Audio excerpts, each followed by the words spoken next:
என் பேர் வந்து சாரதாமணி சின்னசாமி. நான் வந்து பெரியசாமி கூறுடைய மூத்த மகள். எனக்கு வந்து முடக்குறிச்சி காலமங்கலத்தில் பக்கத்தில் இருக்கிற சாணார்பாளையத்தில் எனக்கு கல்யாணம் ஆகிடுது. எனக்கு அட்வொகேட் எங்கள் கல்யாணம் ஆகி சென்னைக்கு வந்து இருக்கோம். நாங்கள் இப்போ நான் வந்து சின்ன அப்பா வந்து அங்கே பெரியநாயக்கம்பாளையத்தில் ராமகிருஷ்ண விஸ்வவித்யாலயத்தில் வந்து நான் பிறந்தேன். அப்போது எங்கள் அப்பா வந்து நான் ஹோலி மதர் சாரதாமணி தேவியார் பற்றி பேசிகிட்டு இருக்கும்போது நான் எங்கள் தம்பி வந்தது, அதில் உங்களுக்கு பொன் குழந்தை பிறந்திருக்குன்னு சொன்னாங்க. அன்றைக்கே வந்து எனக்கு சாரதாமணின்னு பேர் வச்சுட்டாரு அப்பா. அப்படி ஒரு ஈடுபாடோட பள்ளிக்கூடத்தில் வாத்தியாராகவும் இருந்தார்.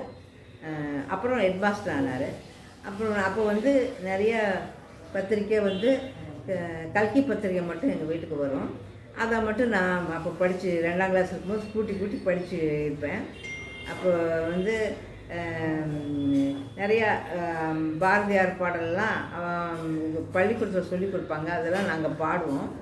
அப்புறம் வந்து என் அப்பா வந்து பள்ளிக்கூடத்தில் இருக்கும்போது அங்கெல்லாம் நாங்கள் ஸ்கூலில் போய் அப்பா வந்து அந்த ஸ்டூடெண்ட்டோட மரம் அறுப்பாங்க, வாலிபால் விளையாடுவாங்க.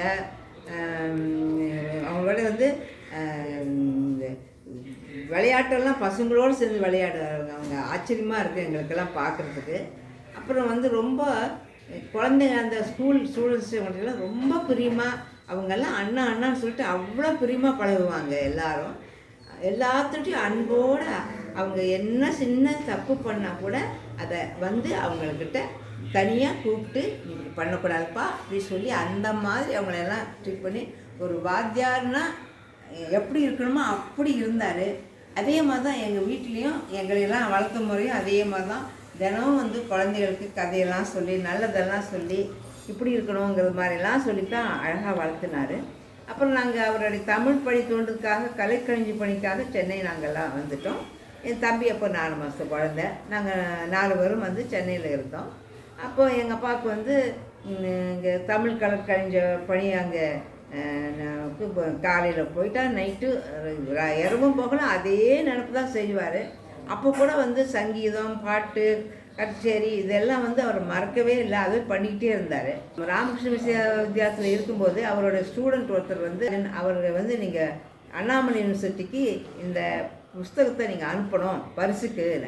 எனக்கெல்லாம் பரிசெல்லாம் வேண்டாம், அந்த மாதிரிலாம் வேண்டாம், அனுப்பெல்லாம் எனக்கு வேண்டாம் அப்படின்னு சொன்னார் எங்கள் அப்பா. ஆனால் அவர் வற்புறுத்தி அப்புறம் அனுப்பிச்சி விட்டு எங்கள் அப்பாவுக்கு அதில் ஃபஸ்ட் ப்ரைஸ் கிடச்சிது.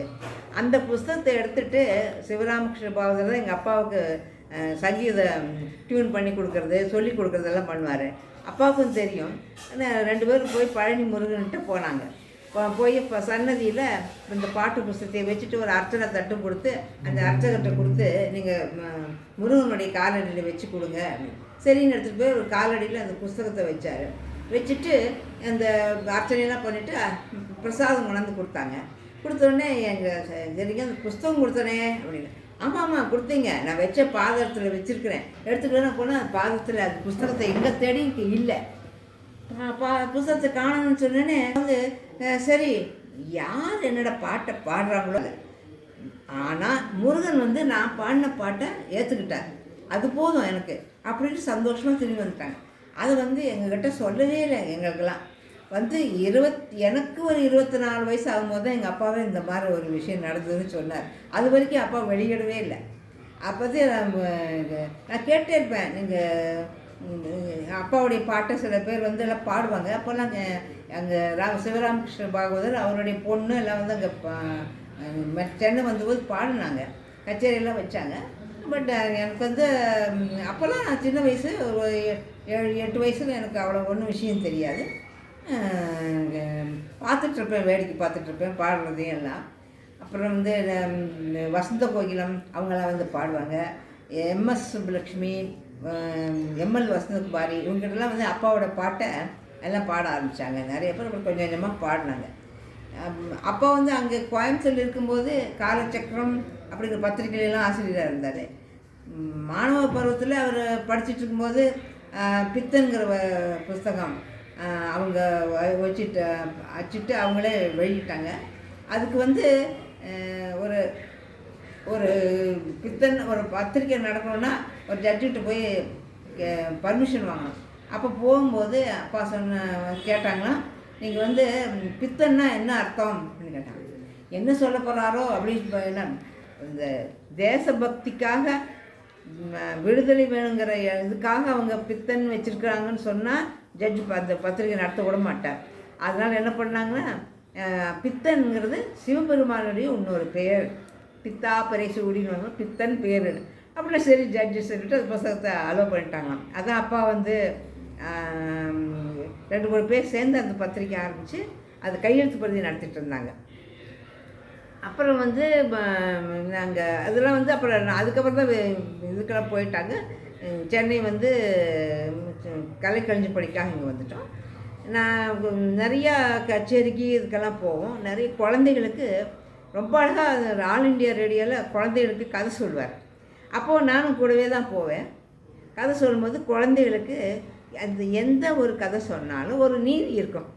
அது ஒரு உண்மையாக நடக்கணும், பொய் பேசக்கூடாது, அந்த மாதிரியெல்லாம் ஒரு ஒரு கருத்தோடு தான் ஒரு கதையெல்லாம் இருக்கும். சின்ன சின்ன குழந்தைகளுக்கு பாட்டெல்லாம் ரொம்ப நல்லாயிருக்கும். அதே சமயத்தில் பெரியவங்களுக்கும் எழுதியிருக்கிறாங்க, கவிதை எழுதியிருக்காங்க. நிறையா பாட்டு பாரதியார் எப்படி பண்ணார் அந்த இதில் நிறையா பாட்டெல்லாம் பார்த்துட்டு நிறையா எழுதியிருக்காங்க. நாங்களாம் கொஞ்சம் பின்னால் கொஞ்சம் நாங்கள் அதெல்லாம் பாட்டெல்லாம் அப்பா அதெல்லாம் கொஞ்சம் படித்தோம். சொல்லி கொடுத்து பண்ணாங்க. ஒவ்வொரு பாட்டுலேயும் ஒரு அர்த்தம் இருக்கும். ஒரு சமயம் வந்து திருவான்மியூர் அம்பாள் மேலே தாயை திருப்புர சுந்தரின்னு ஒரு பாட்டு பாடுவேன். அந்த அப்பா அன்றைக்கி நல்ல ஜுரத்தோடு படுத்துட்டு இருந்தாங்க. அந்த பாட்டு வந்து எனக்கு பாட்டு வாத்தியார் வந்து சொல்லி கொடுத்துட்டு இருந்தார். சொல்லி கொடுத்துட்ருக்கும்போது அப்பாவுக்கு அந்த ஜுரம் வந்தபோது இந்த பாட்டு எழுதினோடனே பாடி எழுதி முடித்து அந்த பாட்டை எங்கள் பாட்டு வாத்தியார் எங்களுக்கு சொல்லி கொடுத்தார். எங்கள் அப்பாவுக்கு அந்த ஜுரம் நல்லா போயிடுச்சு. அப்போவே ஜுரமே இல்லை, அவ்வளோ காய்ச்சலாக படுத்துட்டு இருந்தார். பிணியெல்லாம் திருப்பாயின்னு அந்த பாட்டில் வரும். அப்படி திருவான்மியூர் அம்பாள் மேலே இருந்தால் இப்படி ஒவ்வொரு இதுலேயும் அவர் பாடியிருக்காரு. மகான்களோடலாம் ரொம்ப தொடர்பு. மகா பெரியவர், காஞ்சி பெரியவர், இங்கே திருவண்ணாமலை யோகி ராம் சரத்குமார், அப்புறம் ராமகிருஷ்ண பரமேஸ்வரர் பாடியிருக்காரு. அப்புறம் திருக்கோயிலூர் சாமிகள் மேலே பாடியிருக்காங்க. அவர் வாழ்க்கையில் ஒவ்வொன்றும் ஒரு ஒரு மகானை பாடினா அது ஏதோ ஒரு காரணத்தோடு இருக்கும். அந்த ஒரு சமயம் அப்பா வந்து நானும் திருவண்ணாமலை போயிருந்தோம். அப்போ வந்து சொன்னாங்க, சாமிக்கிட்ட கேட்டார், எங்கள் அப்பா வந்து முருகனை தரிசிக்கணும் அப்படின்னு கேட்டார். அவர் சொன்னார், நீங்கள் காஞ்சி பெருவரை போய் பாருங்கள், தேனம்பாக்கத்தில் இருக்கார், அவர் தான் உங்களுக்கு முருகன் அப்படின்னு சொன்னார். சரின்னு நானும் அப்பா கூட போனோம். முதல்ல அங்கே போனால் அப்போ வந்து அப்பாவுக்கு ஒரு காலில் தொந்தரவு இருந்திருக்குது. அது அந்த சுவாமிகிட்ட கேட்டிருக்காரு. அப்போது சாமிக்கு அப்போது என்ன சொன்னாலும் எனக்கு தெரியாது. முதல்ல அந்த சுவாமி வந்து அப்போ அப்படியே காஷ்ட மௌனமாக அப்படியே அமைதியாக மௌனமாக இருந்தாங்க. அப்போது இவர் வந்தோடனே எந்திரிச்சு வந்து உங்களுக்கு கால் எப்படி இருக்குன்னு கேட்டார். எங்கள் அப்பா பேசவே இல்லை. அவர் தான் முருகனாக பார்த்துட்ருக்காரு, அப்படியே பேசாத நின்றுட்டுருக்காரு. 2-3 தடவை சுவாமி கேட்டப்புறம் அப்புறம் அப்பா வந்து இல்லை இப்போ அதை பற்றி பேசாத, நல்லா இருக்கணுங்க அப்படி சொல்லிட்டு சொன்னார். உடனே அந்த இப்படி கையை இப்படி காய்ச்சி கைலாசம் எப்படி இருக்கார், அப்புறம் அப்போ தான் ஜட்ஜாக இருக்கார், சுப்ரீம் கோர்ட் ஜட்ஜாக இருக்கார், 3 நாள் ஆச்சுன்னா. ஓ அப்படியா அப்படின்னாரு. அப்புறம் வந்து இப்படி கையை வச்சு இப்படி கிட்டு லிங்கம் அவினாசி லிங்கம் எப்படி இருக்கார், அவர் அப்போ மினிஸ்டராக இருந்தார், மினிஸ்டராக இருக்கார். சரின்னு அப்புறம் எங்கள் அப்பா வந்து கேட்டார், நான் வந்து 10 வால்யூம் கலைக்கழிஞ்சு முடிச்சிட்டேன், 10 வால்யூம் வந்து சில்ட்ரன்ஸ் குழந்தைகளுக்காக கலைக்கழிஞ்சத்தை ரெடி பண்ணிட்டேன், அதை வேறொருத்தர்கிட்ட கொடுத்துட்டு அதை பண்ண சொல்லலான்னு என்னோடய சொந்த வேலையை பண்ணலான் இருக்கிறேன். இல்லை நீயே அந்த வேலையை முடி அப்படின்னார் சாமி சொன்னார். அப்புறம் என்னை பார்த்து நீ அந்த கொஞ்சி வா குகனே பாடு அப்படின்னார். சரின்னு நான் அந்த பாட்டெல்லாம் பாடினேன். பாடிட்டு நல்லா பக்தியான குழந்தைகள் அப்படின்னு சொன்னார். இப்போ நாங்கள் வந்துட்டோம். அப்புறம் எங்கள் அப்பாவுக்கு இந்த காலில் வந்து ஒரு தொந்தரவு இருந்துகிட்டே இருந்தது. அப்போது அப்போ சவுந்தர கைலாசம் வீட்டில் தான் நிறைய மகான்கள் வருவாங்க. அவங்க வீட்டுக்கு போகும்போது ஒரு சுவாமி சொன்னார், டாக்டர் வந்து எங்கள் அப்பாவுக்கு பிரெயினில் ஆப்ரேஷன் பண்ணணும்னு சொல்கிறாங்க அப்படின்னு சாமிக்கிட்ட சொல்லும்போது அந்த அப்பண்ணா சுவாமின்னு ஒருத்தர் சொன்னார், இல்லை நீங்கள் வந்து திருக்கோயிலில் ஞானானந்தகிரி சாமி மேலே ஒரு பாட்டு எழுதிட்டு போங்க, அவர் உங்களுக்கு ஆப்ரேஷன் பண்ண நீங்கள் பண்ணிக்கோங்க. சரின்னா அந்த பாட்டெல்லாம் நான் மனப்பாடம் பண்ணிவிட்டு நாங்கள் போய் அந்த சாமி மேலே ஒரு பாட்டு எழுதி அங்கே போய் அவர் சாமி முன்னால் போய் நான் அந்த பாடணும். அப்படியே பார்த்தா அவர் தங்க பழமாட்டம் இருக்கார். அப்போவே 250 வயசு என்னமோ சொல்கிறாங்க அவருக்கு. போய் உட்காந்துருக்கும் போது தேவா தேவான்னு கை காமிச்சு சொல்லிட்டு இருந்தார். அப்புறம் சரி சாமி இந்த பாட்டெல்லாம் பாடி முடிச்சோடனே அவர் மேலே எழுதின பாட்டை சாமிகள் வந்து எங்கள் அப்பா ஒன்றுமே கேட்கல, சவுந்தரா கைலாசவங்க இவர் இன்னும் ஒன்றுமே கேட்க மாட்டேங்கிறார், சுவாமி என்னமோ பிரெயினில் ஆப்ரேஷன் பண்ணணும்னு சொல்கிறாரு இவங்களுக்கு டாக்டரு, பண்ணலாங்களா? வேண்டாமே, அப்புறம் பார்த்துக்கலாம் அப்படின்னு சொல்லிட்டார். அப்புறம் நாங்கள் வந்துட்டோம். அப்புறம் இங்கே வந்து மறுபடியும் ஆஸ்பத்திரிக்கு போய் அப்பாவுக்கு ரொம்ப தொந்தரவு வந்து நடக்க முடியாது இருந்ததுனால டாக்டர் அட்மிட் பண்ணியிருந்தேன் ஜென்ரல் ஹாஸ்பிட்டலில். அப்போ சொன்னார், டாக்டர் பார்த்துட்டு அப்சர்வ் பண்ணிட்டு வந்தார். ஒரு 2-3 நாள் 4 நாள் கழிச்சு அந்த கை வந்துடுச்சு, கால் வந்துடுச்சு, நல்லா நடக்க ஆரம்பிச்சேன், நல்லா சுற்றி இதெல்லாம் வர ஆரம்பிச்சிட்டேன். உடனே டாக்டர் உங்களுக்கு ஆப்ரேஷன் வேண்டாம், நீங்கள் போங்க, அவங்க வீட்டுக்கு போயிடலாம், மருந்தெல்லாம் சாப்பிட்டுட்டு அப்படியே போகணும் அப்படி சொல்லிட்டார். அப்போல்லாம் இப்போ இருக்கிற ஸ்கேனு அந்த சிடி அதெல்லாம் கிடையாது. அப்போ வெறும் பிரெயின் ஒரு இன்ஜெக்ஷன் போட்டு ஒரு இதுதான் எடுக்கணும். அப்புறம் சரின்னு வந்துட்டு அப்புறம் அதுலேயே தான் அப்பா வந்து அந்த ஒர்க்கெல்லாம் பண்ணிட்டு இருந்தார். ஆல் இண்டியா ரேடியோவில் குழந்தைகளுக்கெல்லாம் கதை சொல்லுவார். ரொம்ப சில்ட்ரன்ஸ்க்கு இவர் வந்து கதை சொன்னால் நிறைய 10-15 குழந்தைகள் சுற்றி வந்து உட்காந்துட்டு கேட்டுட்ருப்பாங்க. அந்த டைரக்டரிலே அப்போ அந்த காலில் ஒரு தொந்தரவு வரும் அப்பாவுக்கு. ஆனால் அதை காமிச்சிக்காத லைட்டாக எடுத்து மருந்து வாயில் போட்டுக்கிட்டு அந்த கதையை விடாத சொல்லுவார். நான் பக்கத்தில் இருந்து வேடிக்கை பார்த்துட்ருப்பேன். அப்புறம் டைரக்டரிலே ஆச்சுங்களா எனக்கு பக்கத்தில் நான் உட்காந்து பார்த்துக்கிட்டே இருப்பேன்.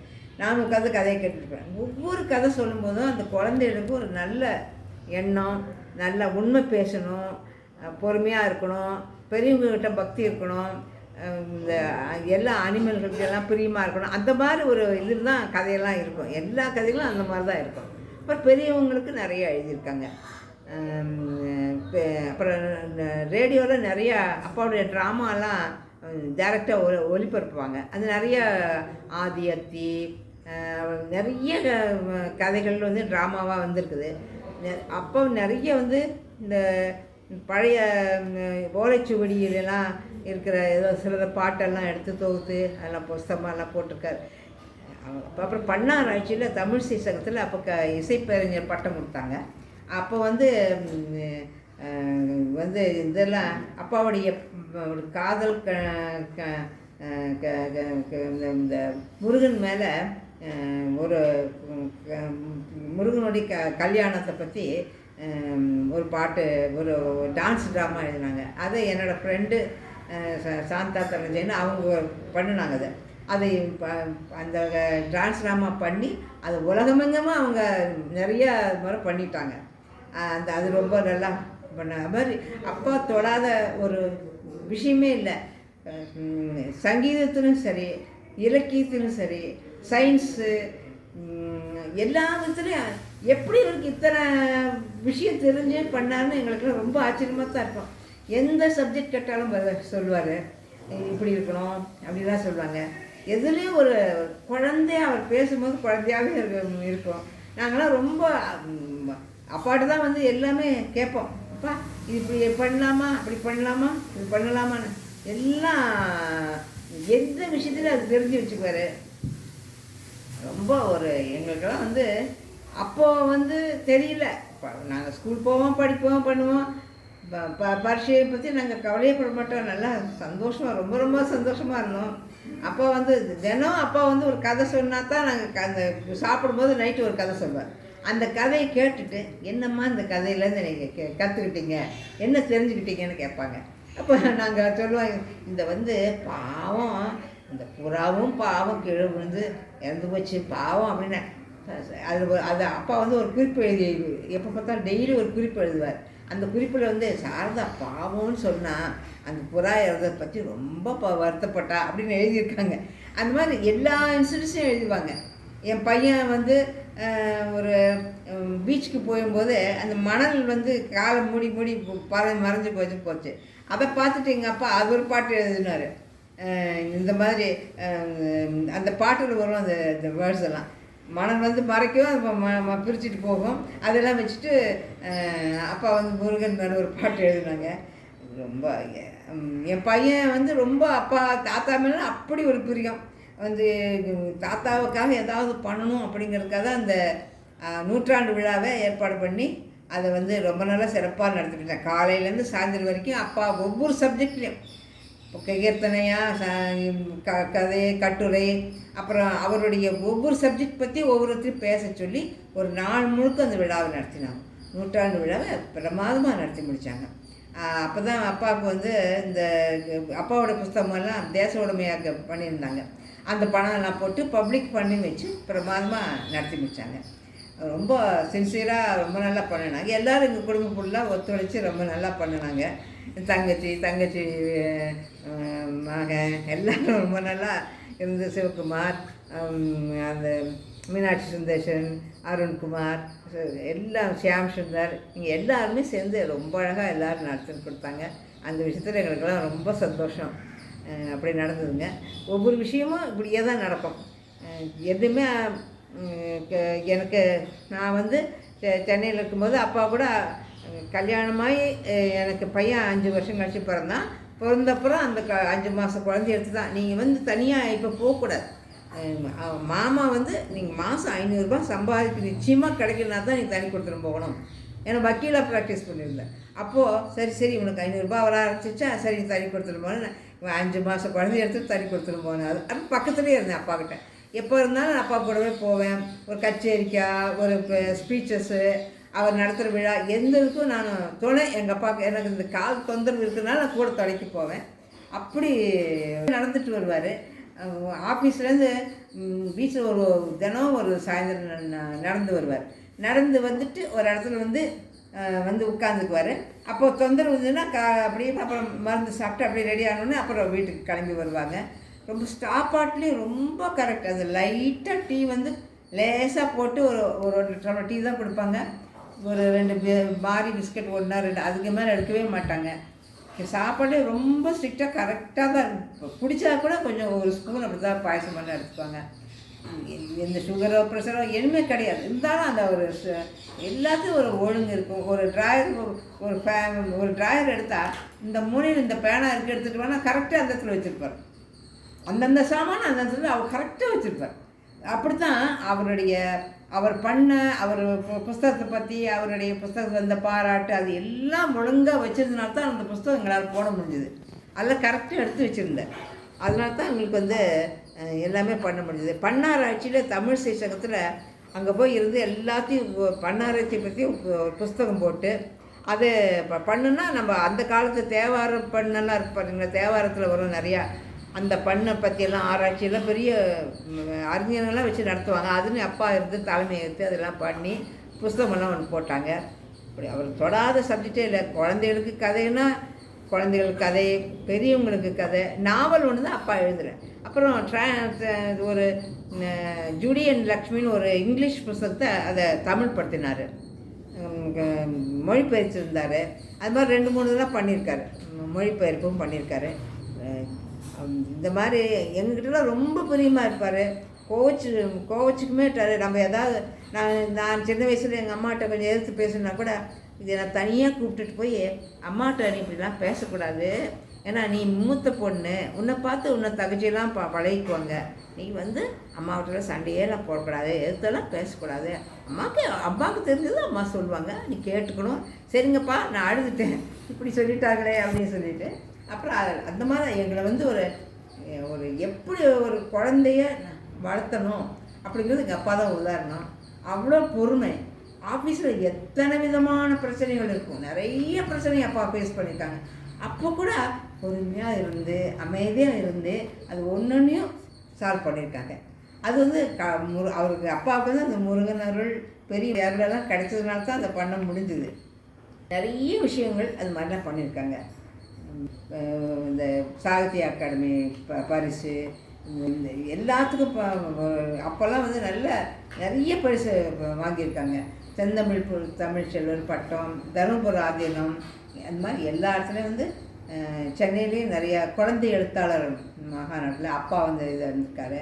அதில் வந்து தலைமை ஏற்று அதுக்கெல்லாம் பரிசு கொடுத்துருக்காங்க. அப்புறம் வந்து இந்த அப்போ ஒரு தமிழ் மகாநாடு இலங்கையில் நடந்தது. இலங்கை நடக்கும்போது அங்கே போய் அப்போ கல்கி எல்லாருமே போனாங்க. போய் அங்கே இலங்கை மாநாடு நடத்துனாங்க. அப்புறம் ஒரு தடவை வந்து இங்கே சென்னையில் இந்த தமிழ்நாட்டில் வந்து மதுரையில் தமிழ் மகாநாடு நடந்தது. 5வது மகாநாடு நடந்தது. அப்போ எங்கள் அப்பாவுக்கு உடம்பு சரியில்லை, போக முடியல. நானும் என்னுடைய கணவரும் போனோம். அங்கே காரில் போயிட்டு அங்கே போய் அந்த மகாநாட்டில் இந்திரா காந்தி தான் தலைமை வகித்தாங்க. எம்ஜிஆர் வந்து அவர் வந்து எல்லாத்தையும் ஏற்பாடு பண்ணி எல்லாம் பண்ணியிருந்தார். இந்திரா காந்தி அம்மா வரவேற்று எல்லாம் பண்ணாங்க. இப்போ நான் தான் போய் அது பரிசு அவர் வந்து எம்ஜிஆர் வந்து இந்திரா காந்தி அம்மாவுக்கு என்ன அறிமுகப்படுத்துனாங்க. இவங்களுடைய பொண்ணு வந்திருக்காங்க, அவர் வர முடியாதனால அவங்க வந்திருக்காங்க, அவர்கிட்ட கொடுங்கன்னு அந்த 5வது தமிழ் மகாநாட்டில் நான் பரிசு வாங்கினேன். அவங்கக்கிட்ட வாங்கிட்டு வந்து எல்லாரும் பார்த்து எனக்கு ஆச்சரியமாக இருந்தது. எம்ஜிஆரையும் இந்திரா காந்தி அம்மாவும் தனி பக்கத்தில் பார்க்கறது எனக்கு ரொம்ப வியப்பாக இருந்தது. அப்புறம் வந்துட்டு அப்புறம் மகாநாடுலாம் முடிஞ்ச அப்புறம் நாங்கள் வந்துட்டோம். அப்படி ஒவ்வொரு வாழ்க்கையில் என்னோடய வாழ்க்கையிலும் நிறையா மகான்கள்கிட்ட போயிருக்கேன், நானும் போயிருக்கிறேன். அதே மாதிரி அப்பாவும் நிறையா மகான்கள், அது அப்பாவனால தான் நானும் எனக்கு அந்த தொடர்பே வந்தது. இல்லைன்னா அப்பா வந்து போகலைன்னா எனக்கு அது தொடர்பு கிடச்சிருக்காது. நான் அது அந்த மகான்களுடைய தொடர்புகள்லாம் கிடச்சதுக்கு காரணம் அதுதான் வாழ்க்கையில் இப்போ எங்களை வந்து காப்பாற்றிட்டு இருக்குது. அவங்களுடைய பெரியவங்களுடைய மகானுடைய அது அப்பா அம்மாவுடைய ஆசீர்வாதம். எங்கள் மாமனார் மாமியார் அவங்க பெரிய தன்னோட மகனை எங்கள் அப்பாவுக்காக விட்டு கொடுத்துருக்காங்க பார்த்தீங்களா. அவ்வளோ தூரம் வந்து யாரும் வந்து மாமனார் வீட்டுக்கு அனுப்புறதுங்கிறது ரொம்ப இது சொந்தம். எங்கள் அப்பா சின்ன வயசில் எங்கள் மாமனாரும் 2 பேர் மஞ்சள் கட்டு வருஷத்தில் ஒன்றா விளையாடிருக்காங்க. அந்த சொந்தத்தினால எங்கள் அப்பா வந்து எங்கள் மாமாவை இங்கே அனுப்பிச்ச சண்டைக்கு. அது வந்து அதனால் எங்கள் அப்பாவுக்கு ரொம்ப உதவியாக இருந்தார். அவர் எங்கள் மாமாவும் கொஞ்சம் பாட்டு எழுத ஆரம்பிச்சிட்டாங்க. நான் சொன்னேன் கம்பன் வீட்டு கட்டு தெரியும் கவி பாடுங்க மாதிரி எங்கள் மாமாவும் பாட ஆரம்பிச்சிட்டாங்க. அப்படி பாட்டெல்லாம் எழுத ஆரம்பிச்சிட்டாரு. அது மாதிரிங்க ரொம்ப நல்லா செஞ்சுருக்காரு. இன்னமும் எனக்கு ரொம்ப ஆச்சரியமான விஷயம், இத்தனை விஷயம் எங்கள் அப்பா பண்ணியிருக்காரு. இவ்வளோ சிம்பிளாக இருந்துட்டு எப்படி இப்படியெல்லாம் பண்ணாருன்னு பார்த்துட்டு தான் இருந்தேன். இருந்தாலும் அந்த அந்த அந்த ஆழம் எங்களுக்கு தெரியல. இப்போ தான் அதில் எடுத்து திருப்பி படிக்கும்போது அப்பா எப்படிலாம் செஞ்சுருக்காரு இத்தனை விஷயம் ஒன்றுன்னா நினைவுக்கு வருது. இப்போ வயசானதுனால எனக்கு நிறைய மறந்து போயிடுச்சு. நான் நிறைய விஷயம் நான் கூடவே இருந்து பார்த்துருக்கேன். மற்றவங்க என் தம்பி தங்கையெல்லாம் சின்ன வயசு அவங்கெல்லாம். அப்புறம் 2 பேர் கல்யாணம் அவங்க கோயம்புத்தூர் பொள்ளாச்சியெல்லாம் போயிட்டாங்க. தம்பி தான் அவனும் படிச்சுட்டு ஸ்பிக்கில் வேலைக்கு போயிட்டான். ஆனால் நான் தான் கூடவே இருந்தேன். நானும் எங்கள் மாமாவும் தான் கூடவே நான் பார்த்துக்கிட்டோம் எல்லாரும். அம்மா அவங்க வந்து அப்படியே அமைதியாக இருந்தாங்க. அவ்வளோதான் சொல்ல முடியும். இன்னும் என்ன இதுவே நிறைய இருக்கு அருமை. சொல்லலாம்.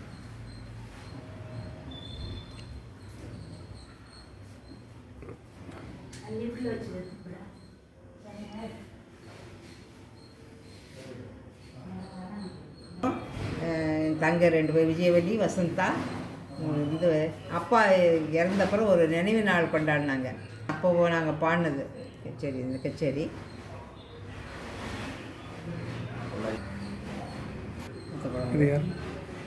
நானும் எங்கள் மாமா என் பையன் என்னோட இவங்களுக்கு பரிசு கொடுத்தோம் நாங்கள். இது வந்து குமார் பிரசு. இது பழனியில் நடந்தது. எங்கள் அம்மாவுடைய எங்கள் அப்பா அம்மாவுடைய 60ஆம் கல்யாணம். 10 வயசு நீங்கள் எடுத்துக்கோங்க. அது இல்லை இல்லைங்க, அவர் தான் அண்ணா கிட்ட அண்ணா க்ளோஸ் கொடுக்குறேன். இது இங்கே தான் நடந்தது. இப்போ மகாலிங்கெல்லாம் இருக்காது. 60ஆம் கல்யாணத்துக்கு போது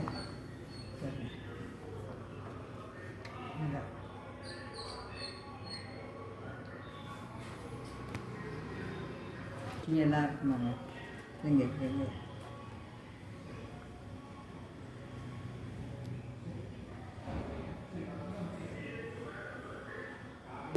இது ராதாகிருஷ்ணன் குடியரசுத் தலைவர் அப்போ ராதாகிருஷ்ணன் இருந்தபோது காமராஜர் பக்தவச்சலாம் இது போட்டது. நீங்கள் பார்த்து வேணுங்கிறத எடுத்துக்கோங்க. தம்பி முக்கியமாக பிறந்த இடம், ஸ்கூல் படித்தது எல்லாமே அந்த வீடியோவில் வரும். ஓ, அந்த இதில் இருக்கும் பாருங்கள். உங்களுக்கு கொடுத்தாரு இல்லைங்க ஆமாம் அந்த வீடு தூரன்னு கேட்டீங்கன்னு இந்த போட்டது.